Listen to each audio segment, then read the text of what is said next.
Hey guys, this is Abdul and welcome back to my YouTube channel Abdul Hannan। Guys अभी मैं आप लोगों को साथ कुछ कॉइन शेयर करना चाह रहा हूँ जो कि आप लोगों को एक दो दिन में 10 to 15% प्रॉफिट दे सकता है। तो वो सब WazirX में ही मिल जाएगा सभी कॉइन।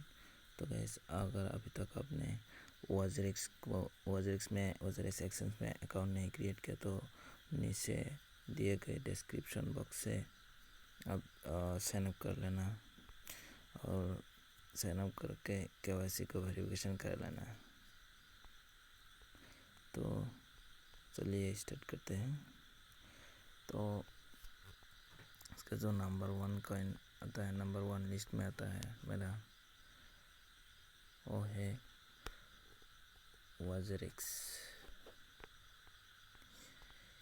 ये देखिए अभी मार्केट बहुत ही डीप में है।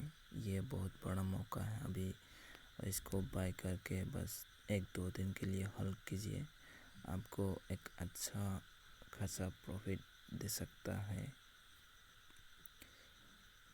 मतलब ये अच्छा खासा प्रॉफिट देगा ही देगा। आप अगर अभी 90 पे बाय किया तो मान लीजिए आपको 10 to 15% प्रॉफिट देगा।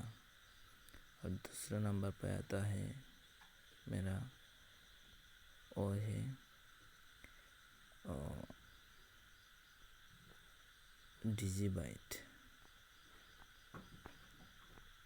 ये देखिए डिजीबाइट, ये भी बहुत ही डाउन में है, डीप में है। इसको बाय करके बस 2 दिन के लिए होल्ड कीजिए। तीसरा है वो है ओइंक। ये देखिए ये भी बहुत ही डंप हुआ, अभी मार्केट बहुत ही डीप में है। अगर आप इसको बाय करके बस 2 दिन के लिए होल्ड कर लीजिए तो आपको बहुत ही बड़ा प्रॉफिट देगा। तो आज का वीडियो यहीं तक। Please do subscribe and keep support.